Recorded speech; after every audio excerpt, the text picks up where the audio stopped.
नमस्कार दोस्तों, जय श्री राम, जय श्री बागेश्वर धाम सरकार, जय हो श्री बालाजी महाराज की, जय हो श्री सन्यासी बाबा की। तो दोस्तों, आज की वीडियो में हम बात करेंगे आखिर पितृपक्ष के दिनों में जन्मे बच्चे कैसे होते हैं। जी हाँ दोस्तों, अगर बच्चों का जन्म पितृपक्ष के दिनों या श्राद्ध के दिनों में होता है तो उन बच्चों का भविष्य कैसा होता है, साथ ही उनका मानसिक स्वरूप कैसा होता है, क्या बताया है बागेश्वर धाम सरकार ने। चलिए जानते हैं वीडियो। तो दोस्तों, क्या आप अपने विवाह के लिए कन्या ढूंढ रहे हैं या फिर आपके परिवार में कोई शादी लायक हो चुका है, उसके लिए लड़की ढूंढ रहे हैं, लेकिन इस समस्या में है कि आखिर कैसी लड़की से अपने बेटे का विवाह कराया जाए कि उसकी किस्मत चमक जाए।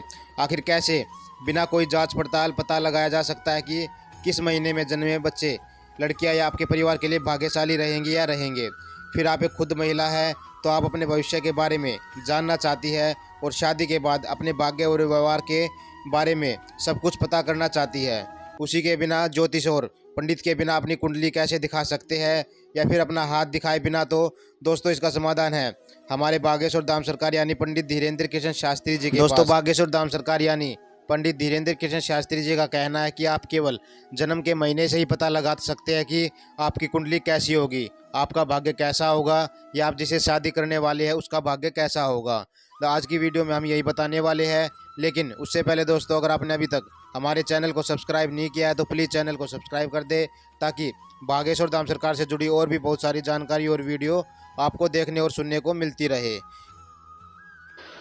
तो दोस्तों, आपको बता दें कि वैसे तो महिलाओं को समझना स्वयं ब्रह्मदेव के वश में भी नहीं है, लेकिन हमारे गुरुजी का कहना है कि कुछ खास महीने में जन्मी महिलाएं जन्म से ही भाग्यशाली होती है। तो केवल महिलाओं के जन्म के महीने से यह पता लगाया जा सकता है कि वह आगे चलकर आपके जीवन में तरक्की कर पाएंगी या उनका वैवाहिक जीवन कैसा होगा।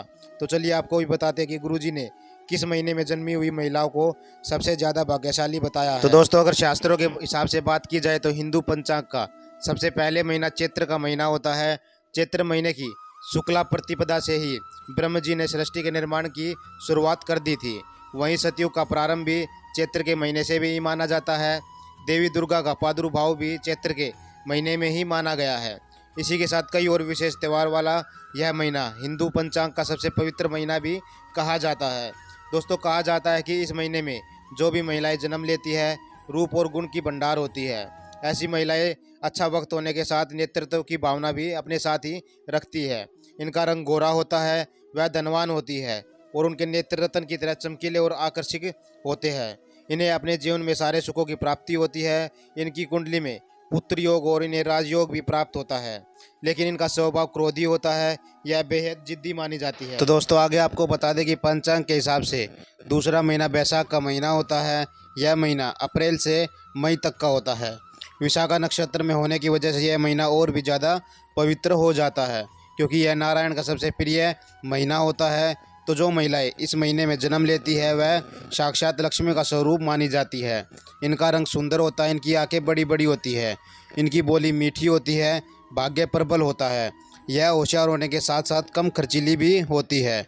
अपने पति की सेवा करने के लिए अपने प्राणों तक को न्यौछावर कर देती है, लेकिन इन महिलाओं में क्रोध और अपनी बात मनवाने की कला कूट कूट कर भरी होती है। तो आगे आपको बता दें कि हिंदू पंचांग के हिसाब से तीसरा महीना ज्येष्ठ का महीना होता है। इस महीने में सूर्य की तेज की प्रबलता अधिक होती है। कहा जाता है कि जो महिलाएं इस महीने में जन्म लेती है वह दिमाग की तेज होती है और अपनी इसी कला के दम पर वह पैसा कमाकर धनवान बन जाती है। इसी के साथ यह महिला आध्यात्मिक भी होती है। पूजा पाठ में, तीर्थ यात्रा के स्थान में वह सबसे आगे रहती है। दोस्तों, आपको बता दें कि वह अपनी कुशलता से पूजा पाठ करती है, साथ ही हमेशा अपने पति की चहेती बनकर भी रहती है। तो आगे आपको बताते हैं हिंदू पंचांग के हिसाब से अगला महीना आषाढ़ का महीना होता है। यह साल का चौथा महीना होता है। इसी महीने से गर्मी खत्म होने के साथ वर्षा ऋतु का प्रारंभ होना शुरू हो जाता है। कहा जाता है कि जो भी महिलाएं इस महीने में जन्म लेती है, इन महिलाओं को संतान प्राप्त योग होता है और इनके पास तो पैसों की भले ही कमी रहती हो, लेकिन इनके संसार के सभी सुख इनके पास होते हैं। इनको संसार के सभी सुख प्राप्त होते हैं। इसी के साथ इनके पति भी इन्हें बेहद प्रेम करने वाले होते हैं। हिंदू पंचांग का अगला महीना श्रावण मास होता है, जो महादेव का प्रेम महीना होता है। इस महीने में जो महिलाएं जन्म लेती है वह आध्यात्मिक की तरफ झुकी होती है, भक्ति भाव और पूजा पाठ करने वाली महिलाएं होती है। यह महिलाएं शारीरिक रूप से स्वस्थ रहती है, मानसिक रूप से भी पवित्र रहती है। इन महिलाओं की माँ की साफ, शारीरिक रूप से हष्ट पुष्ट और सदाचारी मानी जाती है।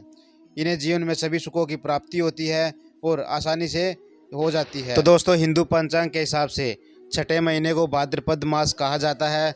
इस महीने में कई सारे त्यौहार जैसे हरतालिका तीज, गणेश चतुर्थी, जन्माष्टमी, अनंत चौदस जैसे खास त्यौहार आते हैं। इस महीने में जन्मी महिलाएं भाग्य की प्रबल होती है। इन्हें अपने जीवन में धन और पुत्र की प्राप्ति होती है। साथ ही यह महिलाएं समझदार और सदाचारी भी होती है। ये सोच समझ कर काम करती है। घर से लेकर बाहर तक सभी जिम्मेदारी आसानी से निभा लेती है। साथ ही यह मीठा बोलने वाली और खुश मिजाज स्वभाव की होती है। तो ऐसे में हिंदू पंचांग का 7वां महीना आश्विन मास होता है। कहा जाता है कि इस महीने में पितरों की पूजा की जाती है। यह महीना माता दुर्गा को भी समर्पित होता है। इस महीने में जो भी महिलाएं जन्म लेती है वह बेहद ही धनवान और सुखी होने वाली होती है।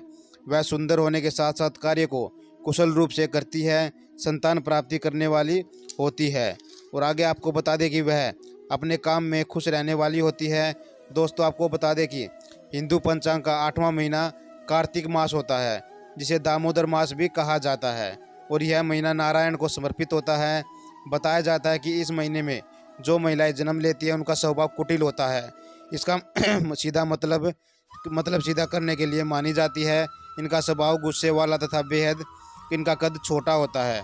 इन्हें धन और सुखों की प्राप्ति होती है, लेकिन यह मान सम्मान में कुटिल और क्रूर जरूर होती है, यानी इन्हें दूसरों पर दया बिल्कुल भी नहीं आती है। दोस्तों, हिंदू पंचांग का अगला महीना मार्गशीर्ष यानी अगन मास कहा जाता है। इस महीने में जन्म लेने वाली महिलाएं धर्म और सदाचारी होती है। वह सभी धार्मिक कार्य करने वाली होती है। वह दिखने में सुंदर और मधुभाषी होती है। कोमलता अपने परिवार की सारी जिम्मेदारियां उठाती है। हर एक क्षेत्र में अपना बलिदान देती है, साथ ही अपने आप को प्रदर्शित करती है। तो दोस्तों, हिंदू पंचांग के हिसाब से 10वां महीना पौष का महीना माना जाता है और इसमें सूर्य की उपासना करनी चाहिए। बताया जाता है कि जो महिला इस महीने में जन्म लेती है वह पुरुषों के स्वभाव वाली होती है। वह कदकाठी और व्यवहार में बिल्कुल पुरुषों की तरह ही होती है। पुरुषों की तरह ही उन्हें काम करने की कला भी होती है।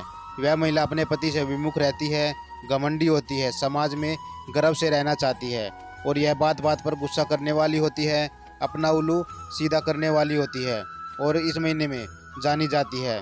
साल का 11वां महीना माघ का महीना कहा जाता है। इस महीने में जो महिलाएं जन्म लेती है वह न केवल सौभाग्यशाली होती है, उन्हें धन की प्राप्ति होती है, वह रूपवती होती है, संतान सुख मिलता है, साथ ही वह बुद्धिमानी भी होती है। वह सत्य बोलने वाली होती है और अपने बोले पर कभी कभी ज़्यादा कुटिल भी हो जाती है। हिंदू पंचांग के हिसाब से आखिरी महीना फाल्गुन का महीना बताया जाता है।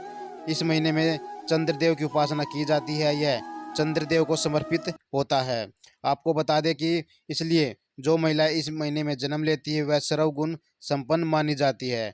वह न केवल भाग्यशाली होती है, साथ ही वह अपने कुटिल भी होती है। उसमें राजयोग का विधान होता है और धन, पुत्र और संसार के सभी सुखों की प्राप्त करने वाली होती है। वह दूसरों को भला करने वाली होती है, तीर्थ यात्रा करने वाली होती है और अपने स्वभाव की पक्की होती है। साथ ही आपको बता दें कि वह महिला बहुत ही आनंदमय होती है। अगर तो दोस्तों, ये थे साल के 12 महीने। इन महीनों में जन्मी महिलाएं कैसी होती है, कितनी गुणवान होती है, कितनी भाग्यशाली होती है, ये आज की वीडियो में बागेश्वर धाम सरकार ने अपने शिष्यों को बताया, अपने भक्तों को बताया।